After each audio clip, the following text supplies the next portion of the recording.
채워주시고 예비하시고 준비하신 은혜와 복으로 채워주시기를 주의 이름으로 간절히 축복합니다. 아멘. 일곱인으로 봉인된 두루마리는 땅 위에 일곱인이 살고 있는 사람들 중에서도 뗄 수 없고, 그리고 하늘 위에 있는 천사들 중에서도 이 인을 뗄 수도 없고 읽을 수도 없는데, 왜냐하면 피조물들은 이것을 읽을 수 없게 하나님께서 비밀로 하셨기 때문입니다.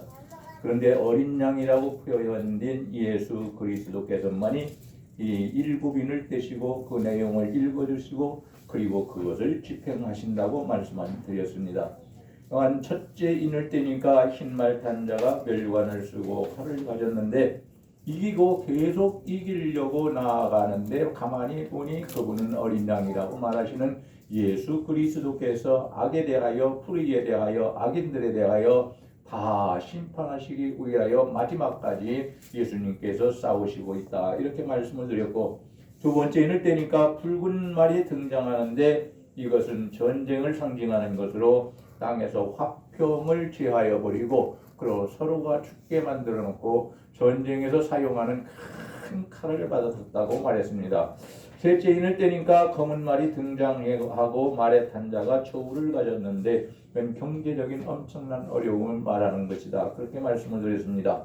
검은 말은 기근을 말하고 저울은 식량이 부족해서 배급을 하는데, 평상시에 한 데나리온인 하루 품삯으로 밀 12대를 살 수 있었는데 이때는 그 12대를 살 수 있었던 것이 한 대뿐이 사지 못하고 보리는 좀 좋은 것이 아니기 때문에 보리 석 대를 살 수 있었다. 그런데 이 양이 누가 얼마나 먹을 수 있느냐? 보통 식욕이 있는 사람들은 하루에 먹을 수 있는 최소한의 양이다.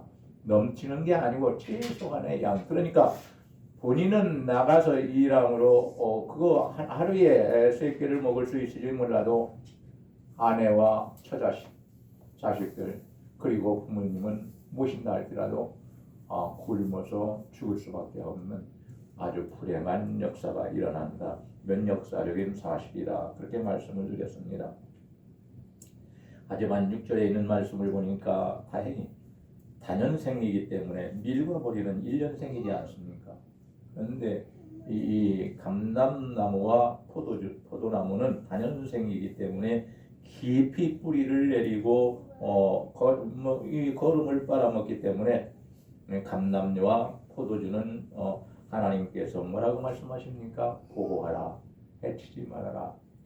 물론 이것은 성경에서 구약 성경이나 신약 성경에서 이스라엘 백성들을 비유하기도 합니다. 그럼 하나님께서 이스라엘 백성들만 이렇게 보호하시는 것이냐? 환난 중에 아닙니다. 하나님을 믿는 사람도 똑같이 그렇게 되는 것이지요. 하지만 그것은 모릅니다. 왜냐하면 앞으로 성경을 계속 읽어보게 되면은 이때 우리가 온전히 구원받는 사람이 될지 아니면 우리도 심판에 참여할지 그것을 알아야 합니다. 오늘 이어서 말씀을 드릴 때에 우리 하나님께서 우리들 마음속에 찾아오셔서 우리에게 깨닫게 하시고 또 우리에게 힘 주셔서 하나님의 말씀을 깨닫고 그 말씀대로 살아서 마지막 심판 때를 준비해서 심판날에 두려워하는 자가 되지 말고 심판날에 도리어 하나님께서 약속하신 대로 예언하신 대로 다 이루어 가시는 것을 바라보면서 하나님 앞에 위로를 받고 우리가 갈 곳은 지옥이 아니니까 땅에서는 누구나 다 죽지만 우리 믿는 사람이 갈 곳은 천국이니까 우리는 걱정하지 말고 다만 거룩한 신앙으로 살아갈 수 있기를 주의 이름으로 간절히 축원합니다. 오늘부터 넷째 인을 떼니까 청황색 말이 등장했다고 말합니다. 7절과 8절입니다. 청황색 말을 탄 자의 이름이 나오는데 사망과 음부라고 말합니다. 사망은 앞에 나오고 뒤에는 음부라고 나옵니다. 그리고 땅 4분의 1을 할당받아서 검과 흉년과 사망과 짐승으로 4분의 1을 죽였다고 말합니다. 세계의 인구 중에 4분의 1이면 엄청납니다. 몇 억입니까? 여러분 엄청나게 많습니다. 이때가 되면 여기서 말하는 사망이라는 것은 온역을 말하는 것이고 온역은 전염병을 말합니다. 그러니까 그때가 되면 과학자들은 다 말합니다. 의학자들도 말합니다. 어느 때가 되면은 지금의 독감은 생각할 수도 없을 정도로 엄청나게 무서운 독감이 찾아오고 코로나와 같은 이 작은 전염병이 아니라 엄청난 전염병이 찾아올 것이다. 성경을 모르는 의학 박사나 과학자들이 그렇게 말을 합니다. 그런데 하나님을 믿는 의학자나 과학자들은 더 심각하게 생각하고 우리가 이때를 대비해야 된다 하는데 대비해봤자 무슨 방법이 있습니까? 과학이 하나님의 심판을 면하게 할 수 있습니까? 의학이 하나님의 심판을 면할 수 있습니까? 오직 예수 앞에 나와 예수를 믿고 지은 죄를 회개해서 하나님께 돌아가 올바른 신앙생활을 하는 것, 그것 외에는 없는 것입니다. 청황색 말이 등장하는 것은 지금도 말씀드렸습니다마는 죽음을 의미하는데 보통 죽음이 아니라 환란 중에 4분의 1이라는 엄청난 숫자가 죽는다고 했습니다. 이 환란으로 이렇게 많이 죽는다는 것은 참 얼마나 보통 것. 코로나 때문에 우리가 외국에서 문을 닫고 우리나라도 문을 닫고 그래서 서로가 왕래를 하지 않고 또 함께 모여서 가족들 외에는 밥을 같이 먹을 수도 없고 친구들하고 친척들하고 뭐 무슨 저기 뭐가 있었는데 결혼식이 있었는데 저는 가지 못하고 제 아내가 갔습니다마는 가니까 먹는 것을 안 줍니다. 선물로 대신 선물로 같이 먹다가 코로나 걸리면 난리 나니까 그런 일들이 더 무섭게 일어나는데 우리는 그런 일을 당하지 않을 수 있기를 주의 이름으로 간절히 소원합니다. 어떤 사건으로 4분의 1이 죽게 하는가? 네 가지 환란을 통해 죽는데 이 8장을 보게 되면은 더 나아가면은 이 세계 인구의 3분의 1을 죽인답니다. 더 많은 숫자를 죽입니다. 그런데 그것보다는 못하지만 4분의 1을 죽인다고 할지라도 이건 엄청난 숫자라는 것을 알아야 합니다. 그럼 어떤 사건으로 죽이느냐? 한 가지는 검으로 죽인다. 그렇게 말씀합니다. 검은 전쟁을 말합니다. 흉년으로 죽는다 그랬습니다. 흉년이 들으니까 기근이 따라옵니다. 병이 따라옵니다. 엄청납니다. 굶어 죽는 사람들이 여기저기에서 늘어나기 시작합니다. 그러니까 사람이 사람을 이 시체를 갖다가 장사를 지낼 수가 없답니다. 내가 지금 죽는 것 화장을 해주든지 땅에 묻든지 해주잖아요. 사람들이 그래도 해줘요. 가까운 사람이 이때가 되면은 가족들끼리도 그걸 하지 못하게 그냥 널브러져 다 썩어서 죽는 겁니다, 여러분. 세 번째로는 사망으로 죽는다 했는데 아까도 말씀드렸습니다만 이거 온역을 말하고 온역은 전염병을 말하는 것이다. 2장 23절에서도 말씀했고 그리고 에스겔서 14장 21절에서도 이미 며칠 년 전에 하나님께서는 선지자를 통하여 예언을 해놓으셨습니다. 그리고 주님은 또 마지막 때를 말씀하시면서 마태복음 24장 이하에서 말씀하십니다. 그리고 요한계시록 마지막 기록한 이 말씀을 통해서 하나님은 반드시 일어난다고 말씀하십니다. 유행을 바라는 사람들이 많이 있습니다. 신앙생활을 해도 그렇습니다. 여러분 그렇게 하지 말고 하나님의 말씀을 하나님의 말씀으로 믿어서 그 말씀에 순종하고 이러한 일이 당한다는 것을 알고 오늘 우리 모두는 이때를 준비하는 신앙을 꼭 가지시고 있기를 주의 이름으로 축복합니다.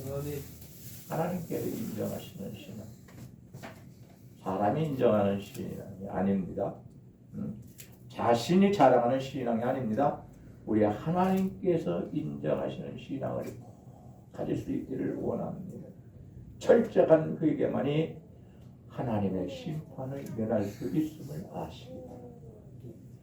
모래도 물에 넣으면 가라앉는다. 하나님은 그렇게 말씀하십니다. 모래와 같이 작은 죄가 아니라고 생각되는 그것이라 할지라도 심판날에는 반드시 심판받아서 지옥불에 가라앉는다.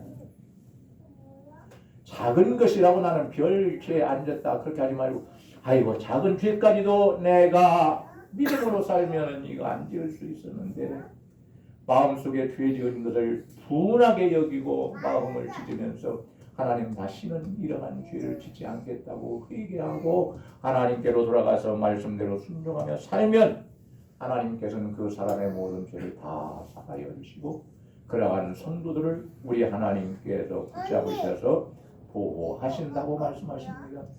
이 시간 여러분 하나님께서 붙잡으신 건 느끼지 못할 수 있겠지만은 그러나 지금 이 시간 하나님께서 다 붙잡고 계신 것을 아시기 바랍니다. 우리들의 모든 영혼, 우리들의 영안이 열려서 이러한 세계를 바라볼 수 있기를 축원합니다. 축복합니다. 인간의 능력과 지혜와 노력으로 많은 일을 할 수 있지만 그러나 하나님께서 심판하시는 것은 피할 수가 없고요. 인간이 노력해서 얻는 것이 굉장히 많이 있습니다만 그러나 인간의 노력만을 가지고서는 구원도 받을 수 없고 천국도 갈 수 없다는 것도 우리가 알아야 합니다. 그러니 하나님을 절대로 멀리하지 마시고 하나님을 더 가까이 하다가 예수님께서 말씀하신 것처럼 내가 너희 안에 거하고 너희는 내 안에 거해서 나는 너희 안에 거하며 먹고 너희는 내 안에 거하면서 먹라. 다 하나 되라. 우리가 말씀대로 신앙대로 살게 되면 그것이 바로 예수님 안에 거하는 삶입니다. 우리가 주님을 영접하고 주님을 중심으로 모시고 내 중심에 모시고 그리고 내 주인으로 모시고 살면 우리 주님은 내 안에 보혜사 성령을 통하여 오시고 우리와 함께 해주시는 것입니다. 그러니까 우리가 하나님의 말씀을 들으면 하나님의 말씀이 믿어지고 그 말씀을 또 깨닫게 되고 그리고 그 말씀대로 살아갈 능력을 얻어서 순종하고 충성할 수 있는 것입니다. 우리 교회는 보혜사 성령께서 성도 여러분들의 마음속에 다 찾아오셔서 한번 오셨다가 잠시 머물고 떠나시는 것이 아니라 영원히 여러분들과 함께 계셔서 여러분들을 도와주시고 깨닫게 하시고 인도하시고 어려운 일이 있을 때 힘 주시고 위로해 주시고 문제가 있을 때 우리의 힘과 지혜로 노력으로 해결할 수 없을 때 우리 성령님께서 여러분들의 모든 문제를 해결해 주실 수 있기를 주의 이름으로 간절히 축원합니다. 창세기 4장에 보니까 우리 하나님이 말씀하십니다. 하나님께서는 불의를 용납하지 아니하시고 반드시 보복하신다 이렇게 말씀합니다. 가인이라는 사람에게 보복을 하십니다. 그러니까 어떻게 됐습니까? 아벨을 죽인 가인은 믿음의 사람, 의로운 사람 아벨을 죽인 가인, 이 가인은 악한 사람입니다. 사단의 사람입니다. 그랬더니 살아있기는 하되 살기는 하되 한 곳에 머물지 못하고 마음이 평안히 정착을 하지 못하고 유리하는 자가 되리라 그렇게 말씀하셨습니다. 그래서 이 가인이라는 사람은 어디로 이사를 하든지 사람들이 자기를 죽일까 봐 겁에 두려웠어. 한 곳에 정착을 하지 못하고 계속 이사를 다니면서 유리하는 사람, 방황하는 사람이 됩니다. 그걸 해결해 줄 수 있는 사람은 하나님이신데 하나님께서 계속 위로하시고 약속하시고 그리고 말씀하셔도 가인은 끝까지 믿지 않습니다. 이게 사단의 사랑입니다. 여러분, 우리는 가인의 후예가 아니고 아벨의 후예인 것을 아시기 바랍니다. 영적으로 말입니다. 하나님께서는 하나님을 대적하는 무리들의 죄를 반드시 처벌하신다고 요한계시록에서 늘히 강조하시고 계시고 그리고 다른 곳에서도 역시 마찬가지입니다. 그러니 아무리 청황색 말이 등장해서 사망이 찾아오고 그리고 검과 흉년과 사망과 짐승으로 4분의 1을 죽인다 할지라도 우리 모두는 안전하게 그 자리에서도 하나님을 찬양할 수 있기를 우리 주님의 이름으로 간절히 축원합니다. 더 원하는 것은 우리 주님이 그렇게 심판하러 오시기 전에 오래오래 사시다가 오래 사는 것은 복이라고 했으니까 하나님께서 말씀하셨어요. 오래오래 사시면서 주의 일 많이 감당하시다가 우리 주님이 오시기 전에 죽는 것이 복이랍니다. 여러분, 주님께서 말씀하셨어요. 심판주로 오실 때에 그때까지 살아있는 사람은 고통이랍니다. 엄청난 고통이. 그때는 보통 신앙 가지고 그거 못 얘기입니다. 그러니까 그 안에 하나님이 부르셔서 우리는 천국에서 안식할 수 있는 그런 복도 받으시기를 주의 이름으로 축원합니다. 여섯째 인을 때니까 엄청난 천재지변이 일어나는 것을 볼 수 있습니다. 12절에서 17절에 있는 말씀입니다.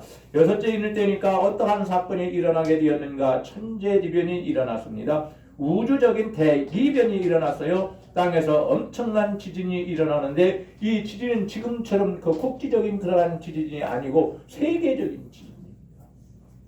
세계적으로 일어나는 거예요. 일본이 우리나라보다 부유한 나라고 우리나라를 갖다가 그렇게 고통스럽게 하고 괴롭게 했는데 지진이 나서 저렇게 문제가 터졌을 때 죽었을 때 우리가 그들을 위해서 무슨 뭡니까 그게 보내주는 거 걷어가지고 구호품. 예? 구호품. 구호품. 구호품. 예. 구호품만이 아니라 돈을 다 자원해서 내가지고 그 사람들을 도와주지 않습니까? 그런데 우리나라 국민들이 다 그런 것은 아니고 도와주고 싶어도 36년 동안 우리나라를 괴롭게 하고 다 죽이게 만든 특히 더 많이 교회를 불사르고 예, 하나님을 믿는 성도들을 갖다가 목사님들과 함께 다 죽여버립니다. 교회 안에 다 들어가라고 해서 목사님으로부터 시작해서 성도들을 다 불태워서 죽여버렸습니다. 이러한 사람들인데 그래도 구호품을 보내고 돈을 보내야 되느냐? 고민스럽다. 참. 다른 나라 같으면 얼른 보내겠는데 일본이라 참 고민스럽다. 그렇게 말씀하시는 분들을 많이 봤습니다. 여러분 어떻게 하는 것이 좋습니까? 지금도 말이지 않습니까? 지진이 일어나서 일본 나라 기도하면서 하나님께서 인도하시는 대로 하시기 바랍니다. 제가 이래라 저래라 할 수가 없습니다. 이 일. 땅에서 엄청난 지진이 일어나는데 14절 하반절에 보니까 이 결과로 산과 섬이 제자리에서 옮겨진다. 산이 움직이고 섬이 움직여서 큰 지각 변동이 일어나는데 그것이 움직이면은 어떻게 계속 솟아있겠습니까? 가라앉아 버리겠습니까? 바다에서. 많은 신학자들이 그렇게 말합니다. 조심스럽지만 일본 나라가 섬나라가 아니냐. 36년 동안 하나님을 믿는 사람들을 얼마나 많이 죽였냐. 그때 가라앉았으면 좋겠다. 하나님이 보복해 주셨으면 좋겠다. 일부 학자들은 이렇게 말합니다.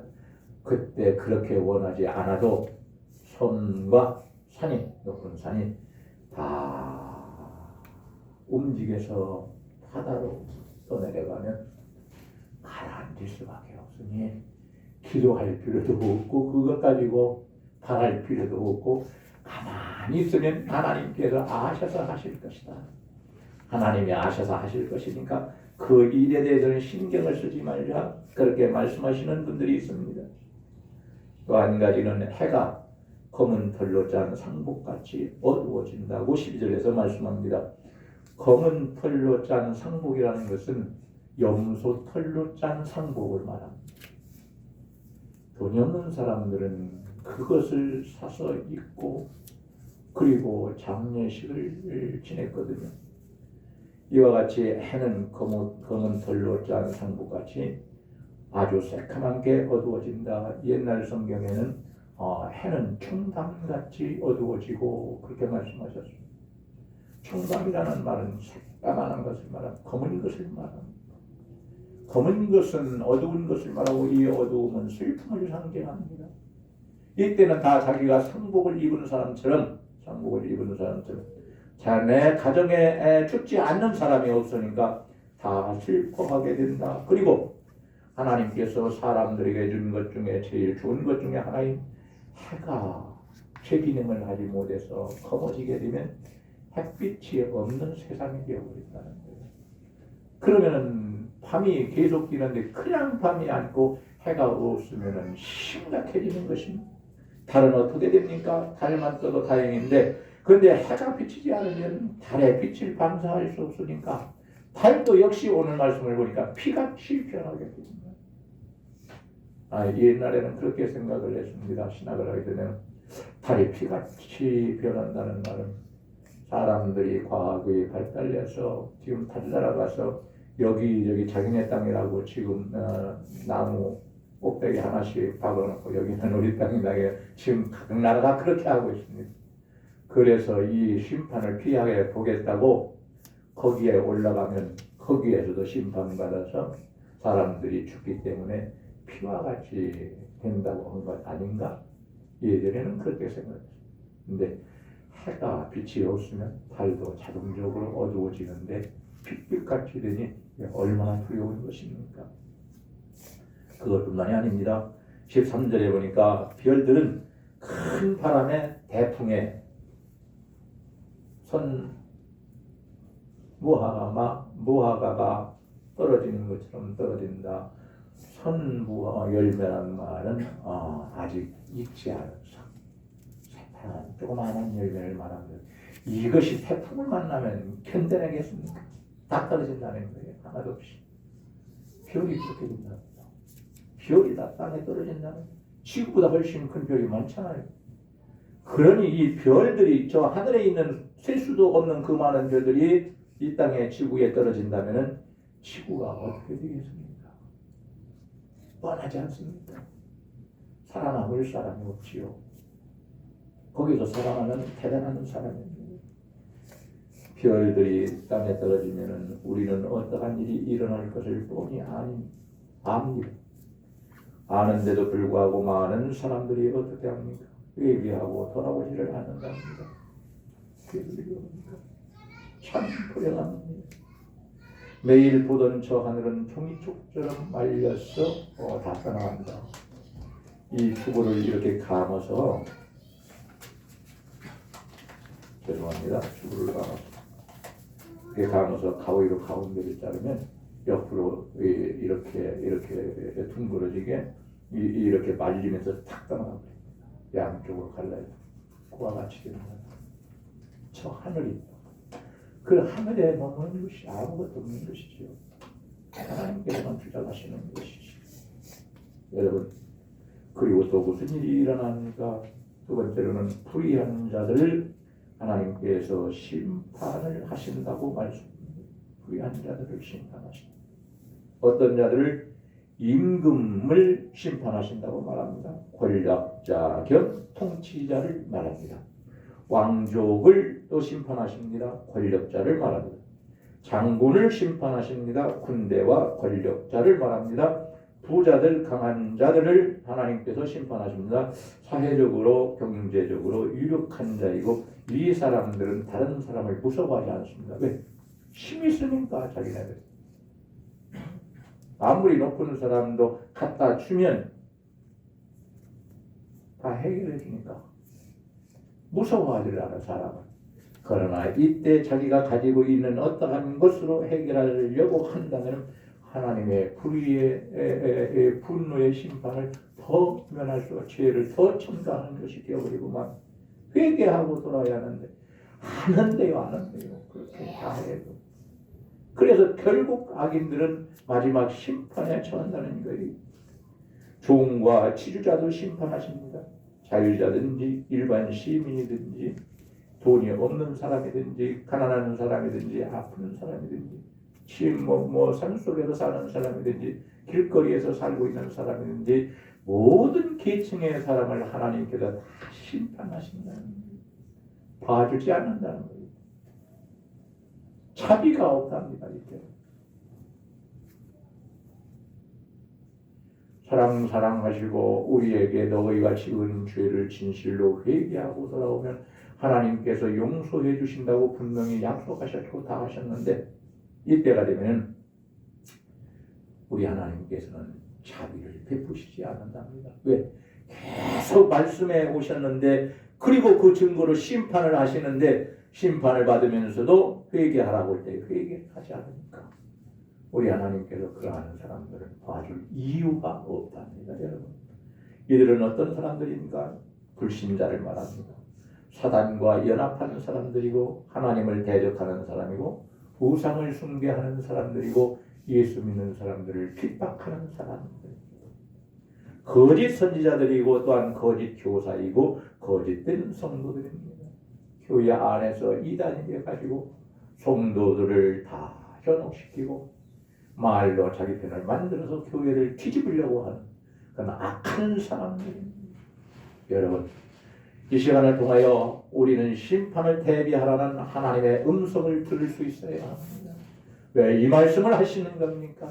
이유가 있습니다. 너희도 심판을 대비하는 사람이고 심판날을 기억해서 너희가 신앙생활을 어떻게 해야 할지를 대비하는 사람이 되라. 홍수시 노아 홍수 때에는 하나님의 말씀을 듣고 방주를 준비한 노아의 것을 가족 8명은 그 방주 속에 들어가서 다 구원을 받게 됐습니다. 마지막 심판 때에 우리가 참으로 이 심판을 면하고 싶고자 한다면 우리는 어떻게 해야 할 것이냐? 거룩한 행실로 순종하면서 살아야 합니다. 그리고 바른 신앙을 가져야 합니다. 지금 대한민국의 교회들이 신앙생활이 처음에 들어올 때 신앙과는 전혀 관계가 없는 잘못된 것으로 다 돌아가 버리고 이것을 목사님들이 앞장섰고 오늘도 장로님들도 그 뒤를 따라서 앞장서고 그리고 일반 성도들도 역시 그 뒤를 따라가고 반면에 목사님이 그렇게 하면 안 된다 말씀대로 살자 우리 말씀대로 바른 신앙생활을 해야 된다 하지만 자기 중심적으로 신앙생활을 해서 자기 생각이 옳은 것이라고 생각하여 하나님의 말씀 위에 두고 자기 생각대로 신앙생활 잘못하는 사람도 있습니다. 이러한 분들에게 하나님 말씀하십니다. 회개하고 돌아오라. 하나님께서 직접 하십니까? 아니지요. 그 종인 정사를 통해서 명령하시는 겁니다. 하나님이 말씀하시면 이 정도로 하지 않겠지요. 잘못된 신앙 가진 사람은 바른 신앙생활을 하라고 아주 무섭게 말씀을 들으면 아주 벌벌벌 떨리게 그렇게 말씀하실 것이고 신앙생활을 잘하시는 분들은 하나님께서 잘 인도하실 것이고 그러나 신앙생활을 바로 하지 않고 회개하지 않는 사람은 우리 하나님께서 어떻게 하시겠습니까? 심판밖에 없으니까 심판하신다고 말씀합니다. 이 말씀을 맺어야 되겠습니다. 여러분, 주님께서 재림하시기 이전에 본문에서 밝혀주신 비밀 계획은 하나님께서 반드시 성취하실 재앙들입니다. 여러분, 지금은 우리가 은혜와 축복만 달라고 기도하지만 그러나 이런 상황에서 하나님의 재앙과 심판을 면할 수 있는 사람이 되게 해달라고 신앙생활을 바로하게 해달라고 바른 신앙생활을 하게 해달라고 하나님의 말씀을 중심하고 성령의 인도하심을 따라 사는 바른 신앙생활을 하게 해달라고 하나님 앞에 간절히 기도해야 합니다. 그렇지 않고 말씀을 떠나서 말씀을 대적하고 내가 다르게 살아간다면 겉으로 볼 때에는 참 좋은 신앙 같지만 회칠한 무덤처럼 회를 칠한 무덤처럼 예수님이 말씀하시는 것처럼 그 안에는 썩은 시체가 있어서 냄새가 나는 것처럼 우리 하나님께서는 잘못된 신앙을 다 알고 계십니다. 빨리 우리 모두는 잘못된 신앙에서 고침받아야 합니다. 이건 하나님께만 맡기면 안 됩니다. 내가 할 일은 내가 해야 하는 겁니다. 대신에 용서받는 것은 용서해 주시는 것은 하나님께서 하시는 것입니다. 그 심판을 대비하도록 만들어 놓는 것도 역시 마지막으로는 하나님께서 하시는 것입니다. 그러니 우리 하나님 절대로 멀리하지 말고 항상 하나님을 가장 가까이 하며 신앙생활을 할 수 있기를 원합니다. 사람의 말을 듣고 신앙생활을 하기보다는 하나님의 말씀을 읽고 들어서 말씀을 중심한 신앙생활 잘 하실 수 있기를 바랍니다. 이때가 되면 불의한 자는 반드시 심판의 날이 될 것이고 하나님을 대적한 자는 심판을 피할 수 없게 될 것이고 믿음으로 산 의로운 사람들은 승리의 날이 하나님의 말씀에 순종하고 충성하는 사람들 우리 하나님께서 축복으로 갚아주시고 절대로 불의를 용납하지 마시고 종말론적인 신앙을 잘 가지고 톡톡 경건하게 충성된 신앙으로 살기를 원합니다. 끝까지 믿음을 지키는 자는 구원을 받으리라고 우리 주님께서 말씀하시는 것처럼 끝까지 신앙 지키시기를 바랍니다. 변절자가 되시기 마시기 바랍니다. 여러분 변절하게 되면 잘못된 신앙 갖게 됩니다. 다른 사람들에게 오염시키기 이고 말입니다. 그러니 그 죄가 얼마나 무겁습니까? 여러분 우리 모두는 하나님 앞에 진심으로 회개하는 사람이 되십시오. 나도 모르게 나 자신이 의로운 사람이라고 생각하였던 것 이건 하나님 용납하지 않는 악한 죄악입니다. 나를 의롭다고 말씀하시는 분은 오직 하나님 한 분뿐이십니다. 내 쪽에서 의롭다고 할 수 있는 것이 아닙니다. 나는 죄인이라고 고백하지만 그 죄인이라고 고백하는 말씀을 들으신 우리 하나님께서 너는 믿음으로 살았으니 너는 의로운 사람이다. 이렇게 칭의를 해주십니다. 이걸 신학적으로 칭의라고 말합니다. 이 칭의는 자신이 말한다고 해서 되는 것도 아니고 다른 사람들이 인정한다고 해서 되는 것도 아닙니다. 하나님께서 많이 하실 수 있습니다. 우리 모든 성도들은 6장 말씀대로 이루어질 것을 믿으셔야 합니다. 이것을 의심하거나 믿지 못하는 것은 천국에 들어가지 못할 사람이기 때문에 그런 것입니다. 사람 생각과 하나님의 생각은 하늘과 땅 차이라고 성경이 말씀합니다. 그러니 그러한 무지한 연약한 그런 사람의 생각을 중심해서 신앙생활을 한다거나 인간의 나아갈 길을 노력으로 나아가려고 하지만 하나님께서 인도하시는 대로 하나님의 말씀은 내 발등의 등불이요 나 안에 가는 그의 빛이라고 말씀하셨습니다. 어두운 길을 걸어가는 사람이 되지 말고 말씀을 통하여 빛 가운데로 걸어갈 때 보혜사 성령께서 여러분들을 끝까지 인도하심으로 절대로 곁길로 가지 말고 신앙의 길에서 이탈하지 말고 변절자도 되지 말고 처음부터 끝까지 신앙생활을 잘 하실 수 있기를 주님의 이름으로 간절히 축원합니다. 기도하시겠습니다. 하나님 고맙습니다. 오늘 우리는 네 번째에서 6번째까지 체험에 대하여 전하고 들었습니다. 이것은 반드시 이루어지는 하나님의 심판이고 약속입니다. 이때 우리가 심판을 받아 지옥불에 떨어지는 사람이 되지 않게 하시고 우리 주님께서 동쪽에서 서쪽에 이르기까지 천사들을 보내서 번개와 같이 순간적으로 사람이 다 볼 수도 없게 아주 빨리 우리 하나님께서 모으셔서 구원하신다고 약속하셨으니 우리 교회 모든 성도들이 다 구원받고 영광의 부활에 참여하게 하여 주시고 절대로 하나님의 심판이 가까이 따르지 못하도록 성도들과 그 가족들과 가정들과 직장과 사업장까지도 붙잡아 주시기를 원합니다. 하나님, 우리가 죄에서 떠나고 죄에서 용서받기를 원합니다.